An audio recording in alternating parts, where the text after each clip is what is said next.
Hi there, hope you're doing really well. My name is Barry Fitzgerald, and you're welcome to So You Want to Be a Formula One Driver. And I'm joined by someone who I think knows a little bit about it, and that is Paul O'Connell. Paul O'Connell, how are you doing? Good, thanks, Barry. Yeah, good. Thanks for this having me on. This is going to be an interesting subject, I think. Hopefully. And just introduce people to yourself. Who are you? Why am I talking to you for this particular interview? Yeah, it's a good question. so so I'm from Limerick, from Limerick, living in Limerick in Ireland, and currently I'm racing in Boss GP in Europe and also racing in Ireland. And in Boss GP, we're racing Formula 2 and Formula 1 cars, older Formula 2 and Formula 1 cars on European tracks such as Monza and Hockenheim and Mugello and these kind of places. So keeping the history alive. So we get to experience Wow, Formula 1 cars in their natural habitat. fascinating. I'm sure that some of the people watching right now are just thinking, "Wow, that just sounds absolutely amazing. Dream job, in fact, for anyone to be doing." Now, before we get into your recent activities, I think it's good for people to know that we actually do know each other. We do know each other a We went little bit. we do, yeah, a little bit. We went to school with each other. We went to secondary school together. Yeah. Just inform people, where did we go to secondary school together, Paul? Oh, the Crescent College Comprehensive in Limerick. Uh, There we go. Yeah. Lovely, great school. Shame about the quality of people you meet there, but still. Yeah, Um, especially Paul O'Connell.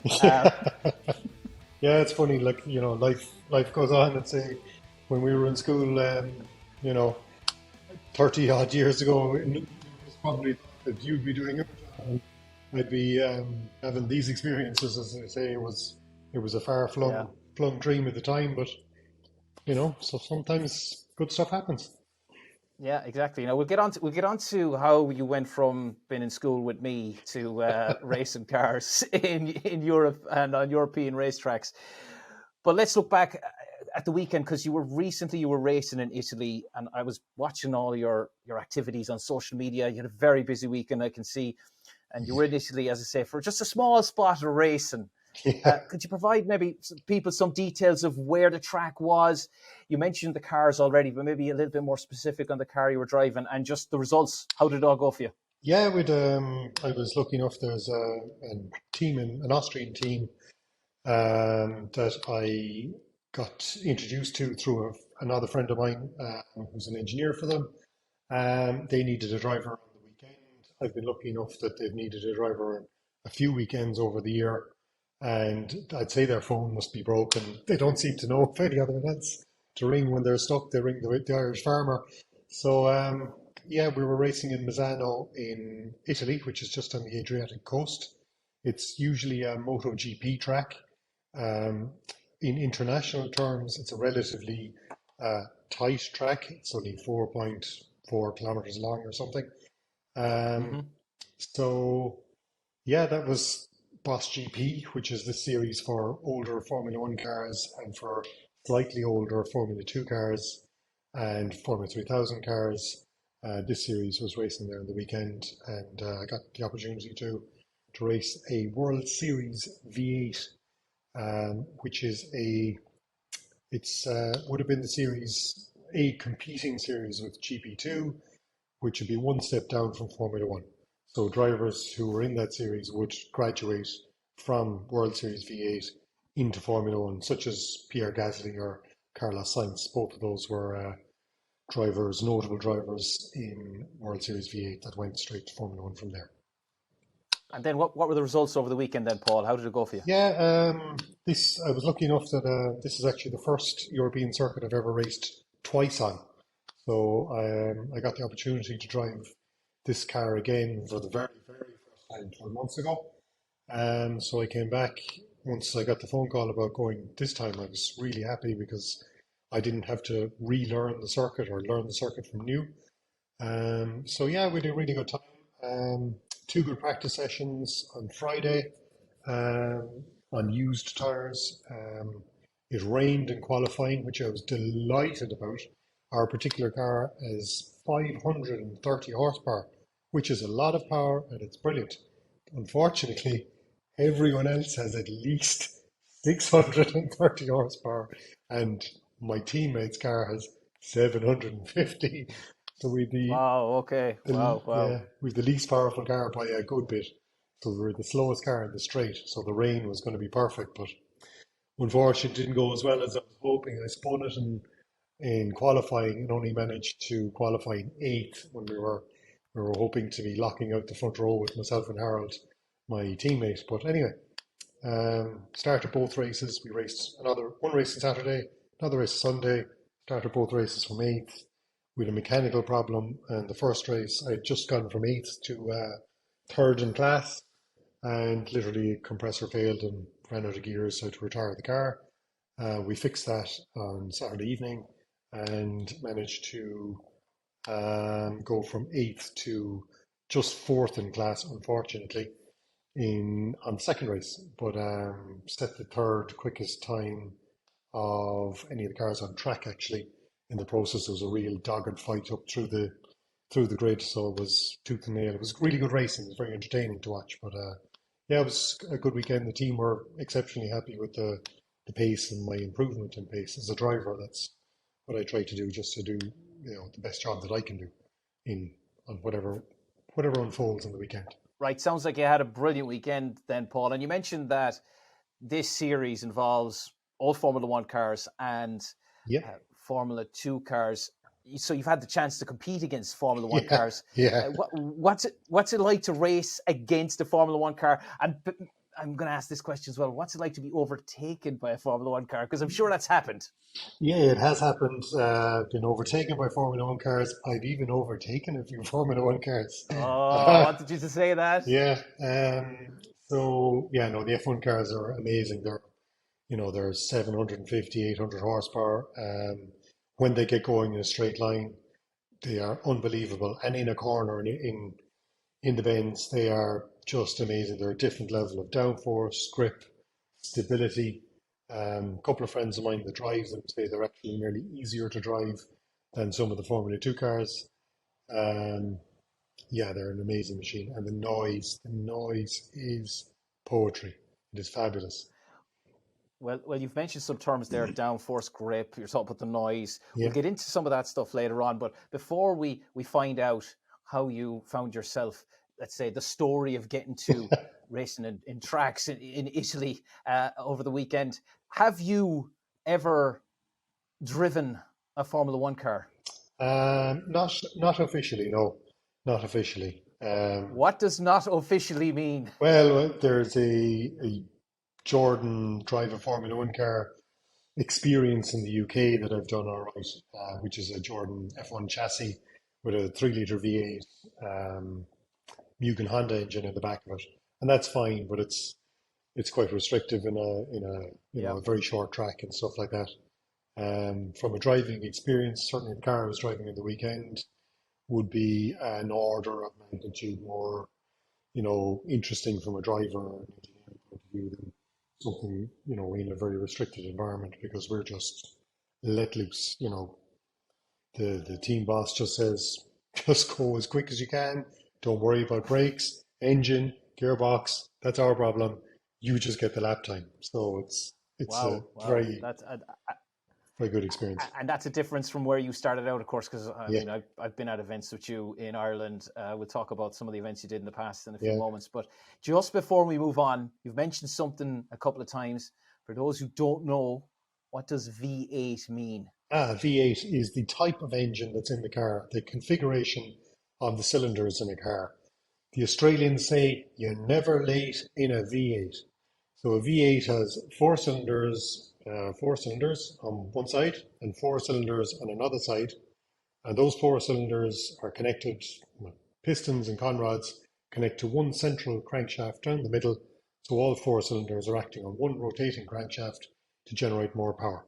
So it's a way of getting a lot of cylinders in a very compact area, nice and low down in a racing car, keeps the center of gravity very low and makes for fantastic noise. It's brilliant. There you go.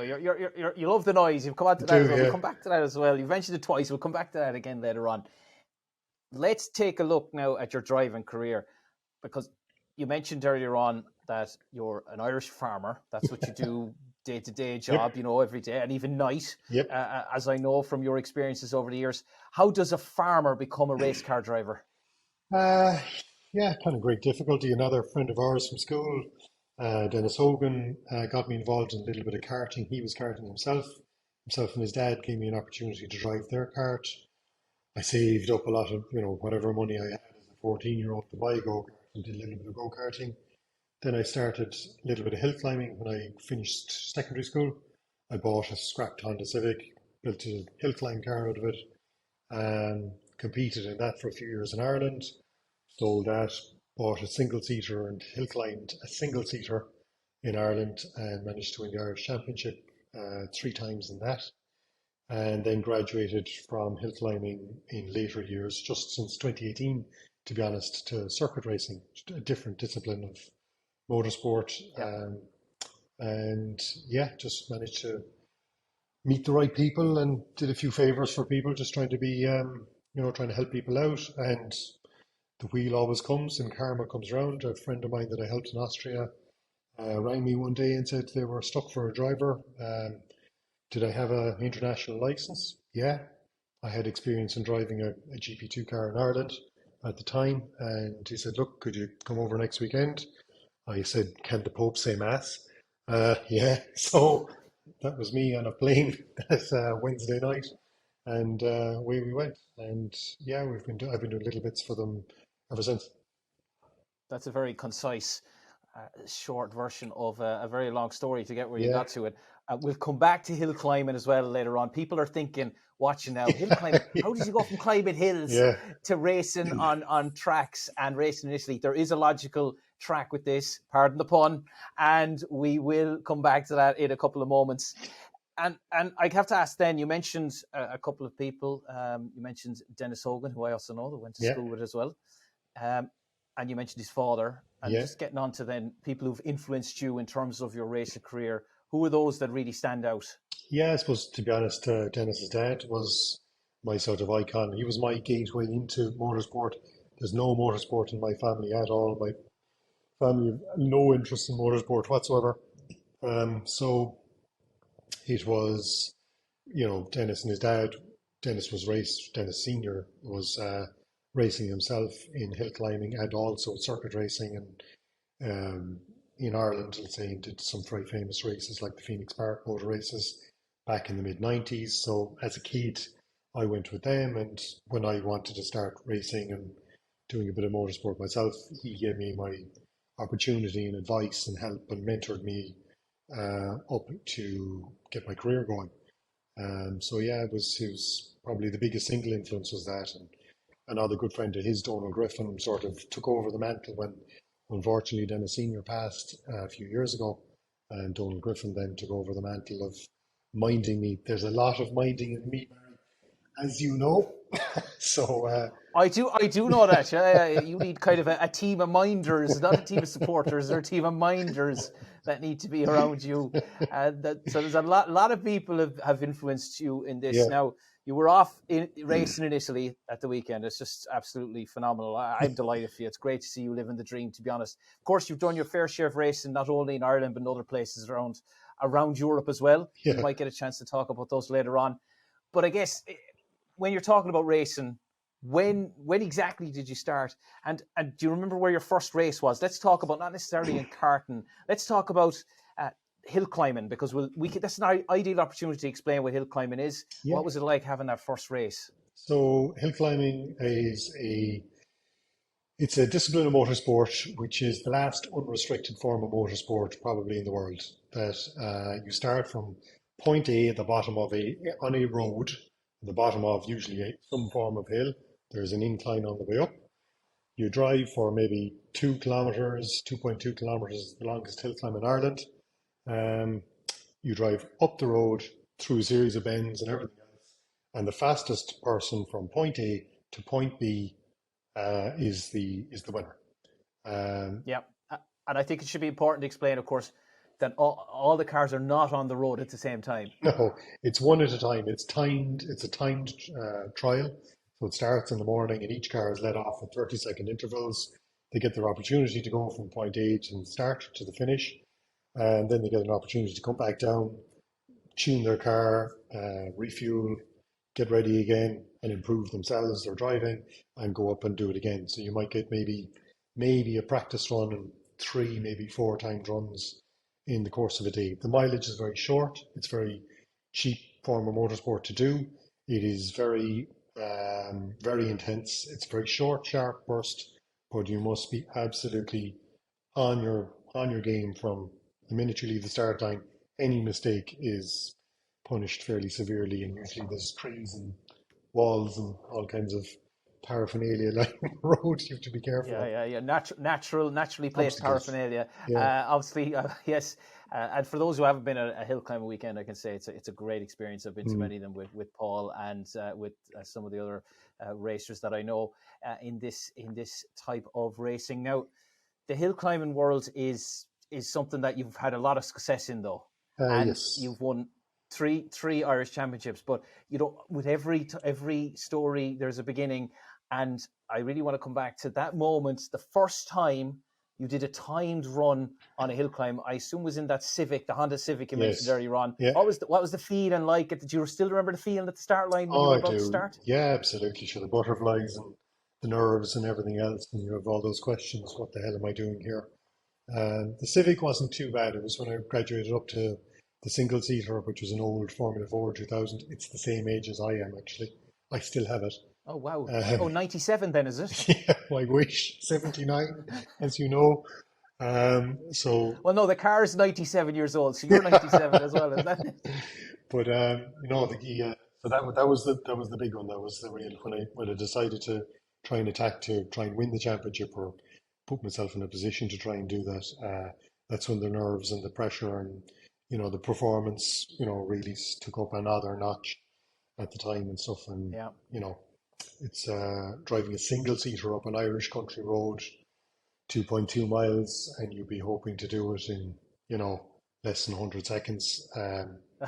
That's just staggering, scarily staggering time that you're quoting there. A lot of people are probably scratching their heads because it's not often you see single seaters on the Irish roads just moseying along.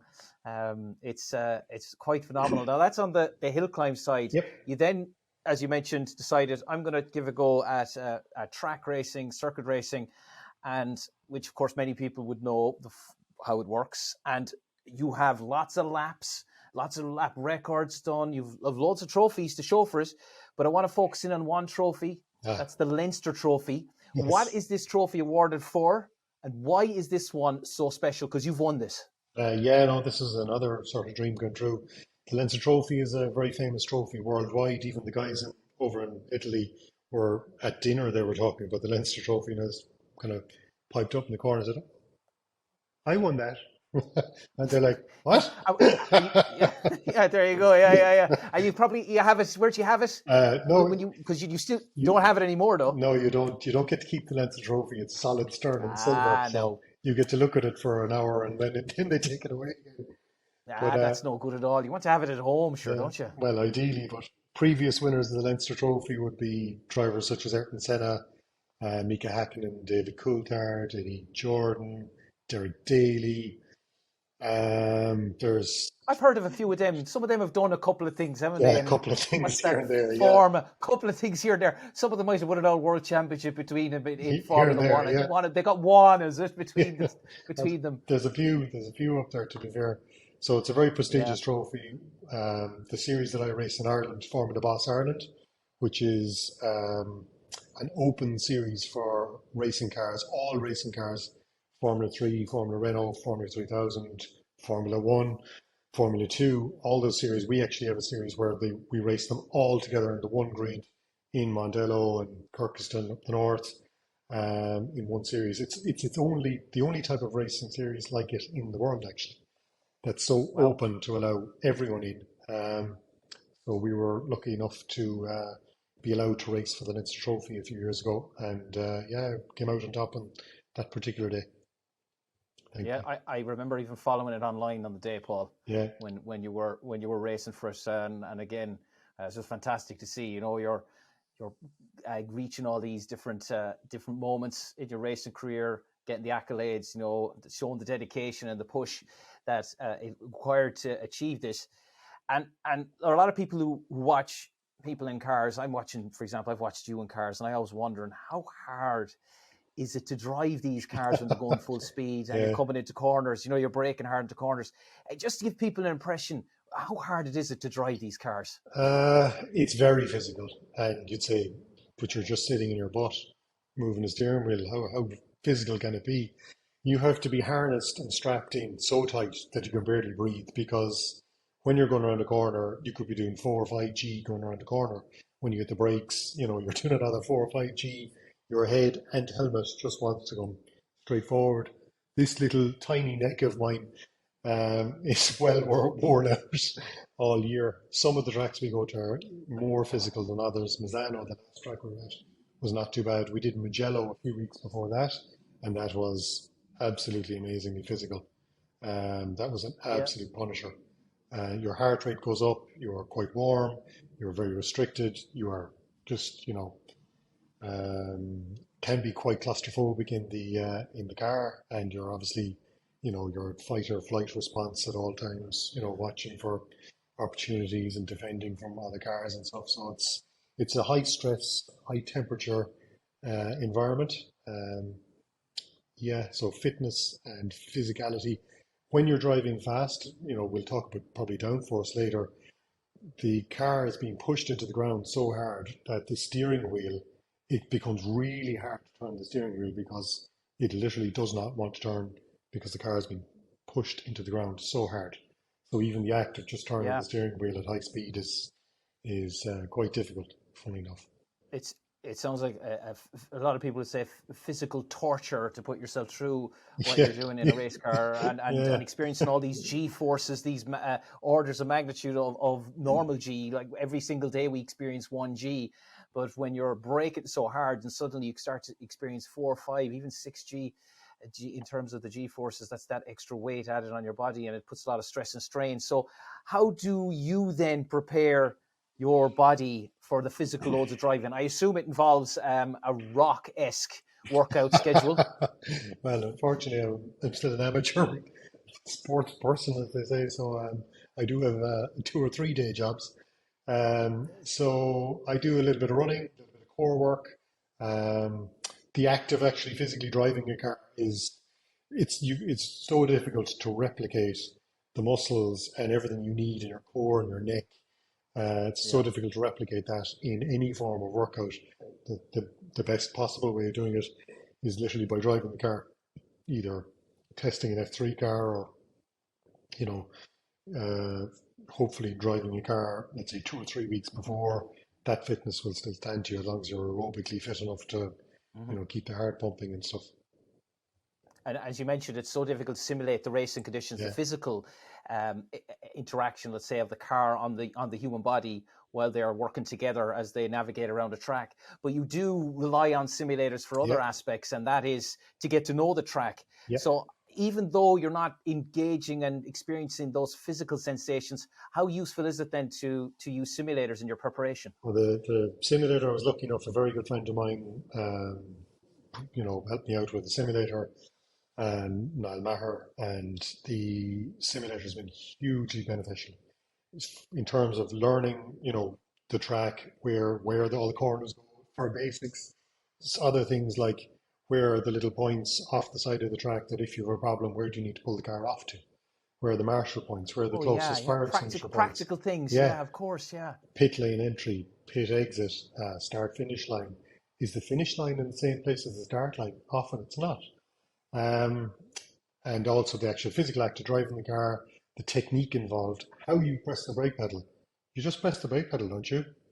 Not in these things, because there is a whole technique to how you overlap your brake and your throttle.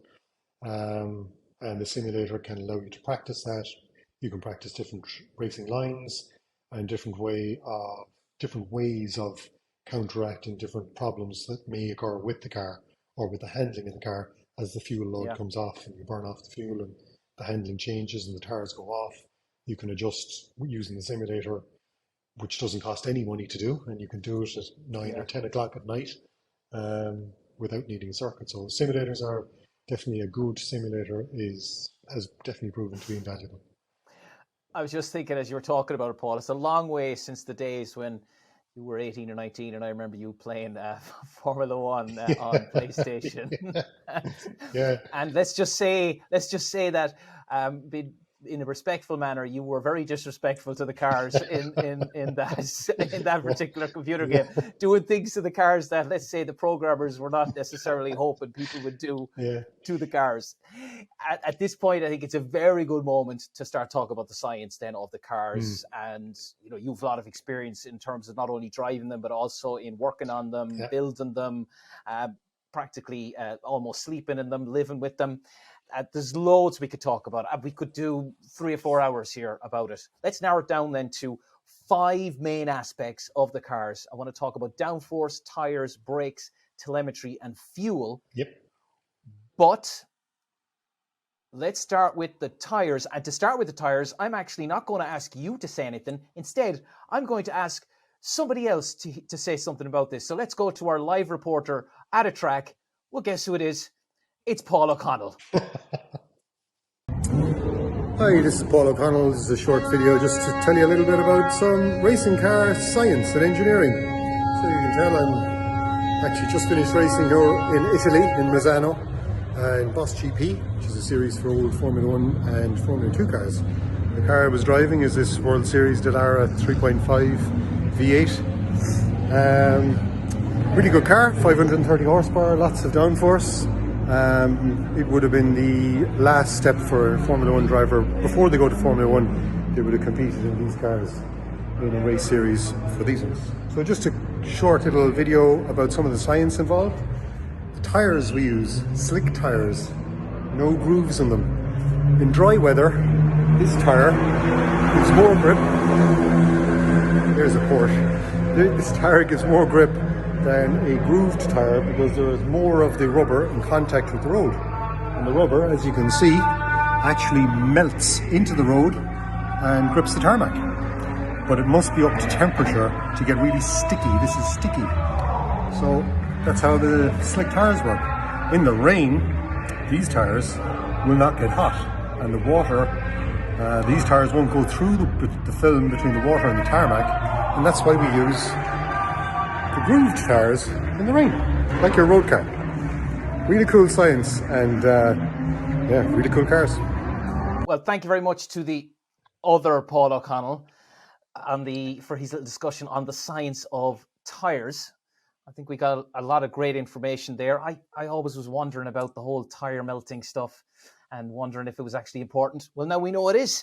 Let's then look at another aspect, and that's downforce. Paul, you talked about this a few minutes ago, and I guess anyone who's watched Formula One on TV or listened to the commentators in great detail will hear them often talking about downforce at some point or another. Well, let's get to it then. What is downforce and why is it so important for Formula One cars? Yeah, downforce is the single, after the tires, it's probably the single most important thing in Formula One or any Formula single-seater racing. So downforce is basically like, if you think of it like an airplane travels through the air and uses its wings to create lift to lift it up and keep it up in the air. Well, in a racing car, we turn everything upside down and we fly the car through the air and use the wings on the car, push the car into the ground. By pushing the car into the ground, we're giving the tires more grip and it allows us to corner an awful lot faster. So just for example, the car that I was driving on the weekend, that World Series V8, is a very high downforce car. It's very draggy, which we can go back to, but it's a very high downforce car. That car over 150 kilometers an hour has enough downforce to actually, it could in theory drive upside down on the roof of a tunnel. It has that much force pushing it down into the ground that it can actually overcome gravity and could, in theory, turn upside down, drive upside down in a tunnel.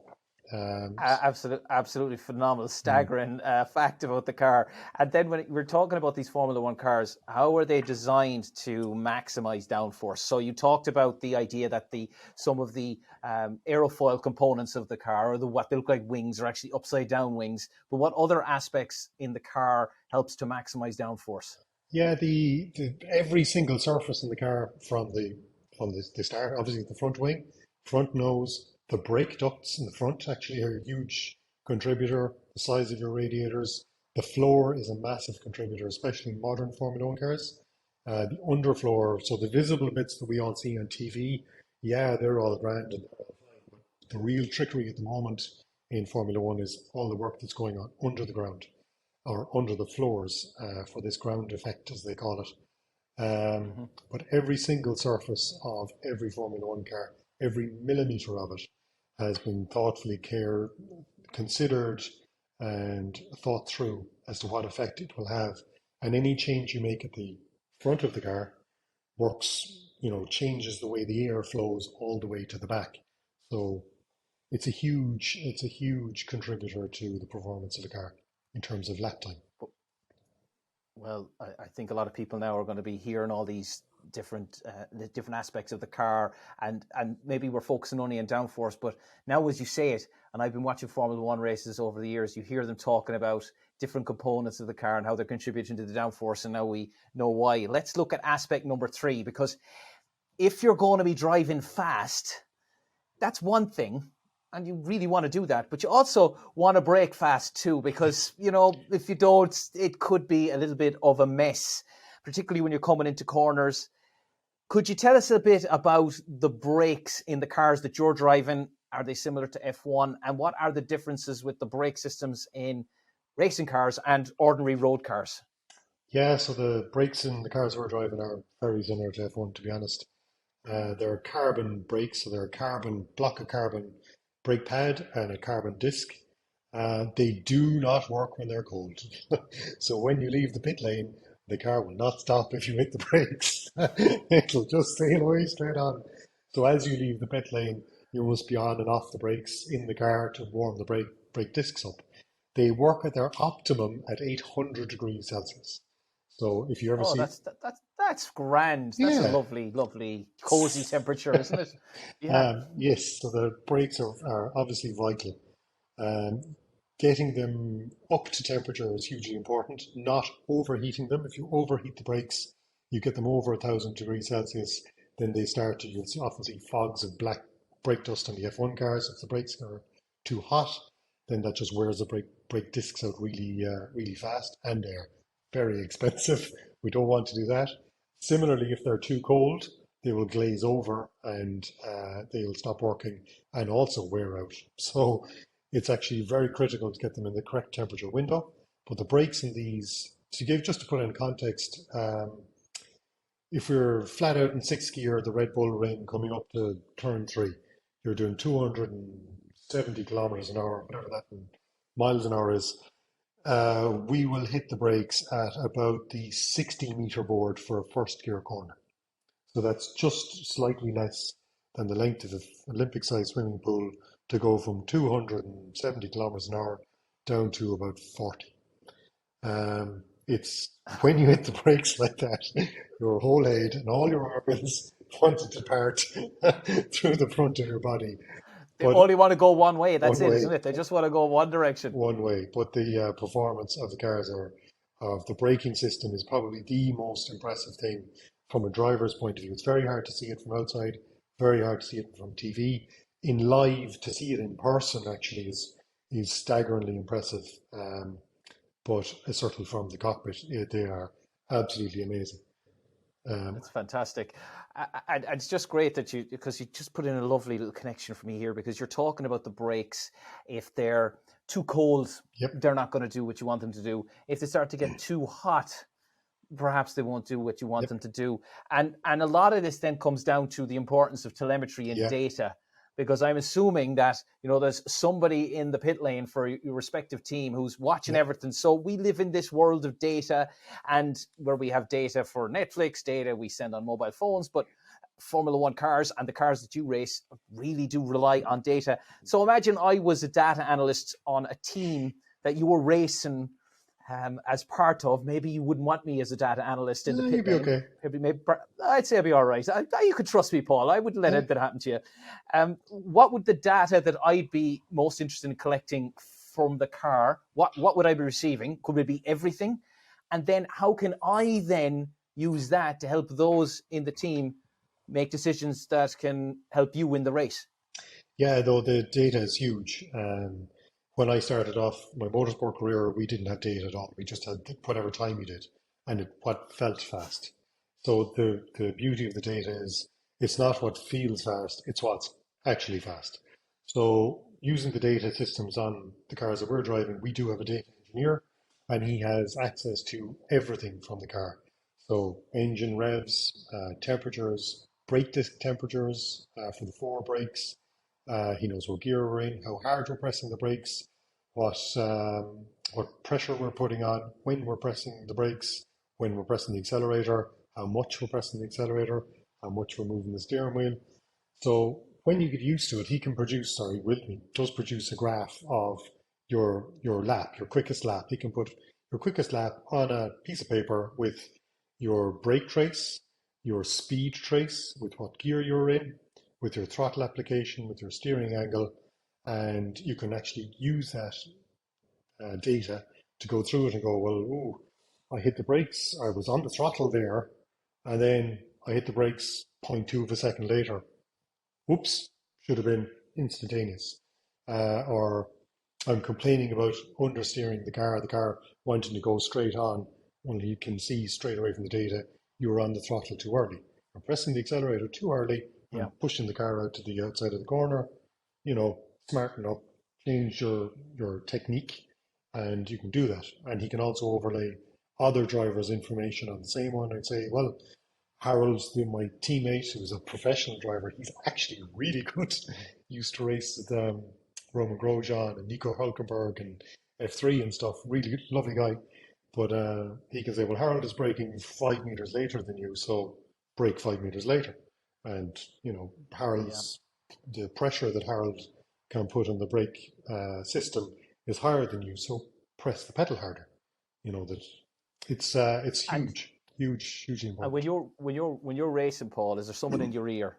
Was there someone in your ear the whole time initially, or is it afterwards that you do this post lap analysis? Yeah, it's afterwards for me, to be honest. I could see the F1 guys with people in their ear. Sometimes it would be a help, but I'm still relatively new. I'm actually only circuit racing since 2018, and driving these cars is a huge step up. I started driving a Formula 3 car with 200 horsepower, and sort of graduated up in steps over the last few years. But every time we're making a step up, it's such a huge Yeah, increase in performance. So I'm probably only now at the stage where I'd actually benefit from having somebody in my ear with the telemetry without being overloaded with information. yeah, Um, yeah. but definitely, you can see the F1 guys have a huge respect for the F1 guys and the other, top line single seater drivers, will say male and female, that have somebody in their ear giving them guidance and pit strategies and all that kind of stuff. It's Yeah, fascinating.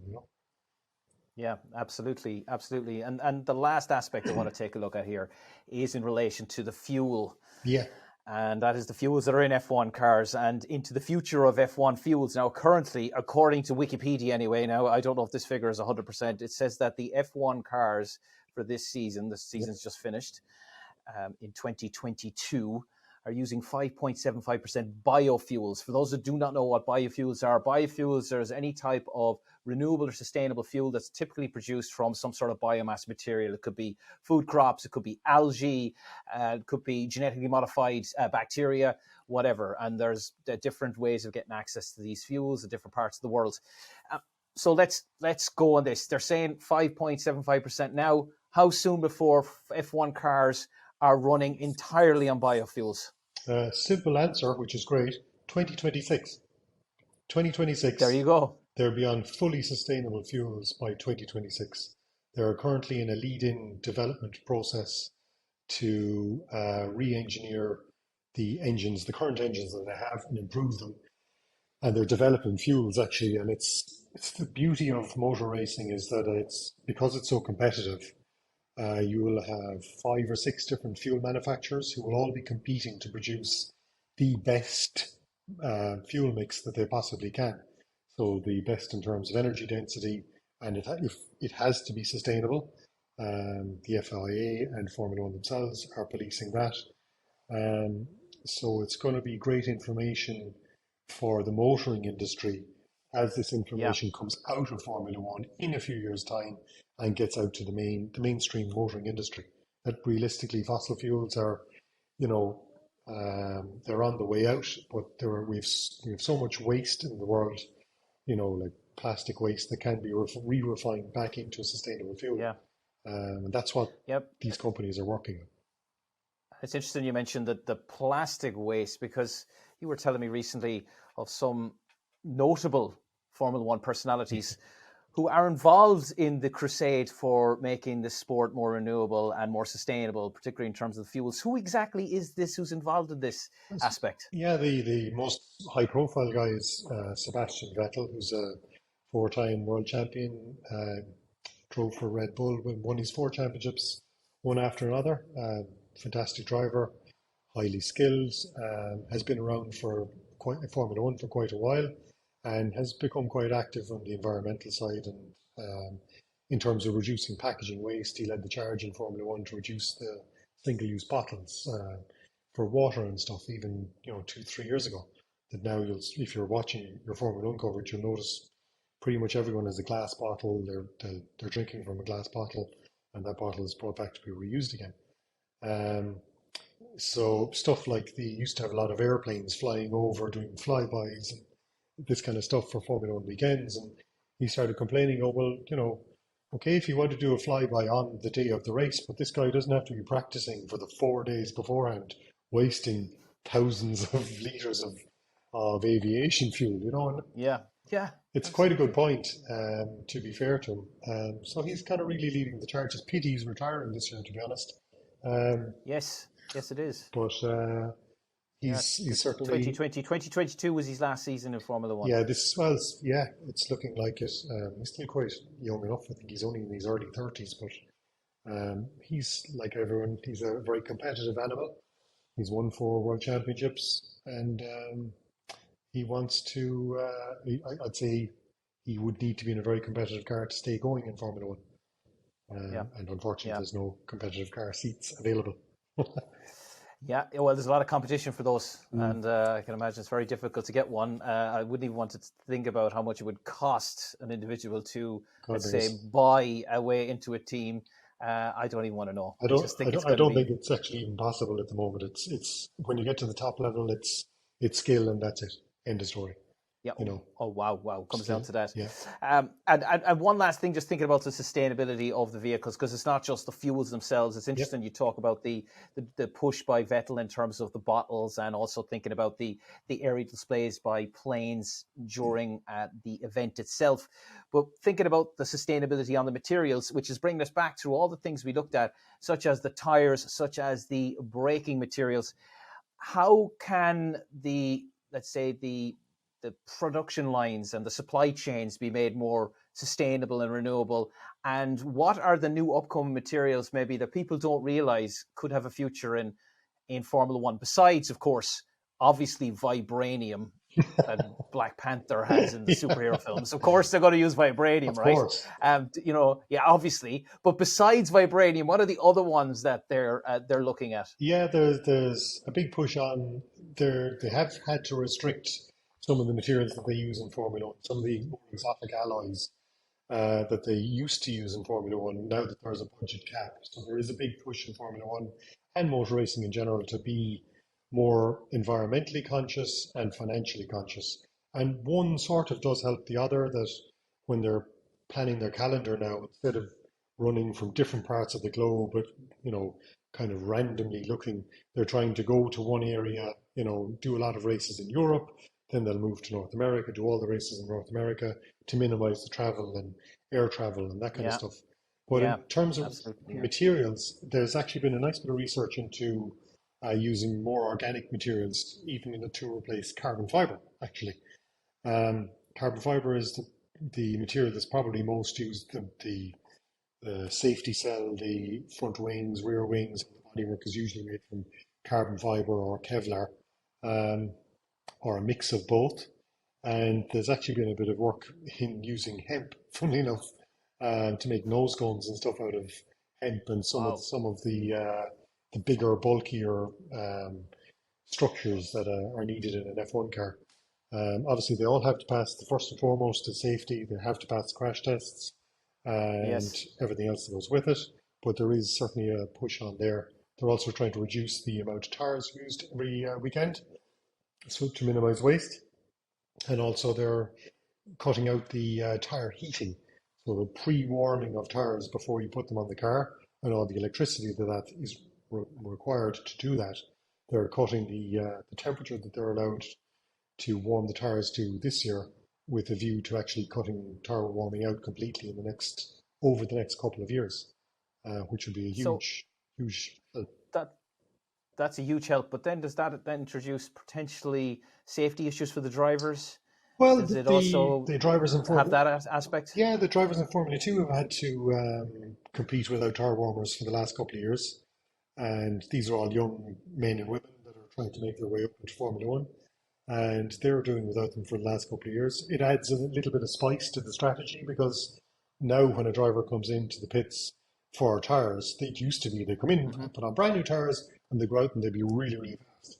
Now they're going to come in, they will come in, put on a cold set of tires, and they'll have to warm that set of tires up over that first lap. So they'll actually Yeah, be slow for the yeah, first lap. So it'll bring another element of jeopardy into the strategy, actually, which, yeah. I was literally going to say that tactics. You got to yeah, think tactically then yes, about that period of the race.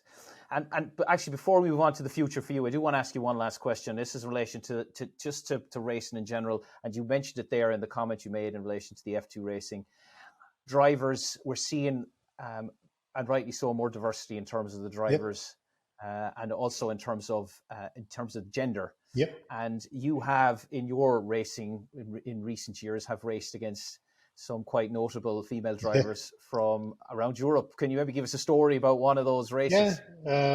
well, I was chatting, we were chatting earlier, Bianca Steiner, who does F1 commentary for Austrian TV. She also races occasionally in Formula Boss in the GP2 car. And we had an almighty tussle in the Red Bull ring. We had an absolute ding dong battle, the two of us. And in fairness to her, she came out on top, but there was no holes barred. There was no quarter asked or given. And yeah, no, we had a good chat after the race. It was good fun. It was a great battle. But certainly in terms of gender or race or any of the rest of it, it has no bearing in motorsport. It has no, once you put a helmet on, it doesn't matter what color your skin is, what gender you are. I've had my ass kicked by women. We've had a transgender athlete, Charlie Martin's absolutely fantastic driver. She was doing French hill climbs when we were doing a few French hill climbs, and it. The beauty of motor racing is once you put a helmet on, it's your skill behind the wheel. Physicality and everything else that comes with it is minimized. Modern F1 cars have power steering now, so you don't have to be a Nigel Mansell, big, bulky, huge person to drive them. Oftentimes, the smaller driver is the better. Lewis Hamilton is about, they're all tiny. Like the tallest Formula One Yeah, drivers is 5'10", I think now. They are less all, mass, of course. Less mass. They're smaller. yeah, They're sleeker in terms of their build. yeah. And of course, I mean, you said the smallest is 5'10". Just let people know how tall you are and why that might Oh, negate your yeah, Formula One career. well, despite being useless, I'm 6'1", so yeah, no, I'm far too big, far too old, as I say. But yeah, no, Yeah, the some of the drivers, Nick De Vries, I think is tiny. I think he's only like 5'1". Yuki Tsunoda's, they're just over the wow. 5 foot, and they're perfect for engineers, Yeah, the people engineering the cars. They love the small driver because they can put all the other crap in yeah. where the driver sits. So it's brilliant.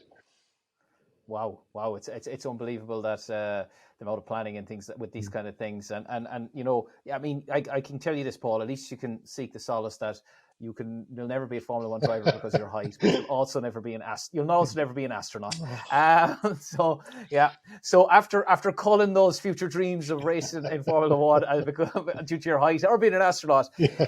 we've discovered that you have a very memorable, impressive past in racing. What does the future hold for Paul O'Connell? Yeah, future holds. I'd say, to be honest, for somebody like me, I race because I love it. I don't race it. I don't race for, for anything else other than the fact that I absolutely love it. I love the challenge of driving it. If I would race if there was nobody watching, that doesn't really bother me whether there's thousands in the grandstands or not. I do it for the challenge of trying to improve myself, my own driving ability and technique, and see how close to the really good drivers I can get. So the progression has been pretty good actually in the last couple of years. We're starting to realize it mightn't be completely useless. So we made good progress, especially last Well, weekend. no, we wouldn't No. want you to get too arrogant and cocky about yourself. I mean, I think you're all right. I mean, let's call a spade a spade. Yeah. Well, ideally, I'd love to do more of the Boss GP rounds. There Yeah, is a yeah. whisper of a couple of Formula One cars possibly landing on to the team that I've been driving for. They are talking about buying a couple of Formula One cars in the near future. So Well, there you they, go. they How may old? need How old will those Formula One cars be, Paul? 2016, Potentially 2016 ex Carlos 2016. Sainz and ex Max Verstappen. So That's new, very interesting. They're very definitely new. famous names people know. Mm. Very new, yeah. And okay, that's off in the future. Perhaps that might happen, but just for closer to home in Ireland, where can people see Paul O'Connell racing in Yeah, 2023? will be Formula Boss Ireland. So check it out on Facebook or Instagram. Formula Boss Ireland is our open series where you'll see everything from Formula One, Formula Two, Formula 3000, World Series cars, GP2s, everything all in one grid. It's a fantastic series. Lovely bunch of people, open pit lane, open garages. Everyone is welcome in, walk in around the cars, have a chat to the drivers, sit in the cars, get photos with them and stuff. Um, it's a lovely series, really nice people racing in it, and like that, they're all fans. We're all fans of motor racing, so they love talking to people about their cars. And some of the cars are really cool Great. history. Um, Very good. Very, yeah, very. That sounds like a very, very cozy environment, yeah, cozy racing community that's there for those races. You've already achieved a lot in the sport, Paul. You really have, and if you sat down and we've taken stock on some of it, what do you still want to achieve in the sport? I'd love to have the lap record in Mondello, actually. Yeah, I have one lap record in Mondello, but I want the national lap record in Mondello. That's what I'd love to do. There's a lap record in Kirkiston. I don't have that. I have the lap record in Bishop's Court. And the Boss GP thing, I would love to certainly get on the podium a couple more times in Boss GP. And if I could Because you did get on the I podium, did get just on so the people, you podium. didn't Yeah, tell people that. No, you did get on the yeah. podium. When did you get on the podium? I got on the podium in a wet race in Monza, in the least powerful car on the grid in Monza of all places. We took a gamble on Wow, slicks in the rain. I managed to pull it off and got into second actually on the fantastic. podium that day. So yeah, it was good. That was a That's good that, day. and that's a combination. There's just two things there, Paul: tactics, going with slicks, Yeah, team decision, yeah, and also the driver skill. The yeah, driver skill, of course, because all jokes aside, and I'm trying to take away some of your let's say leaning on and arrogance is the wrong word, of course, in this situation, because you're certainly not, but you are a very good driver, and that comes across then in such a situation that the skills you've learned over the years that you've used to excellent effect in order to perform so well at that race. So that's hopefully we all have our fingers crossed for you, Paul, that there's me more too. podium finishes, more podium finishes ahead. So got to have a last question, and Yep. because we got to finish sometime. We could chat about this for another hour or two. We don't have that time, but here's the final question. So this is called "So You Want to Be a Formula One Driver?" So how to become a Formula One driver? What would your advice be to anyone out there who is dreaming of becoming a Formula One driver, or who wants to drive the cars that you have in your career so far? Yeah, so obviously I'm not going to be a Formula One driver. And people get to the age of Max Verstappen was 17 when he started racing in Formula One. So people have this impression that, oh, well, I'm 20 now, male or female, I'm 20, I'm 30, I'm 40, I'm 50, so no point starting now. Well, I'd like to think that we have an example here of somebody who started circuit racing only 4 years ago, driving a Formula 3 car with 200 horsepower. And, you know, I met the right people in Formula Boss Ireland. They guided me and my friends guided me.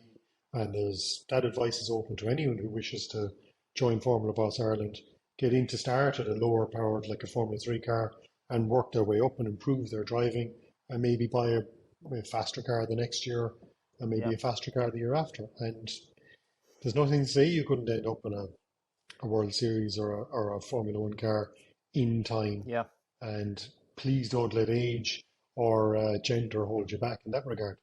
Because once you put very a good. helmet on, Yeah. it doesn't matter whether your hair is grey or whether you're a 16-year-old, you know, once you put a helmet on, that's the end of it. Doesn't matter.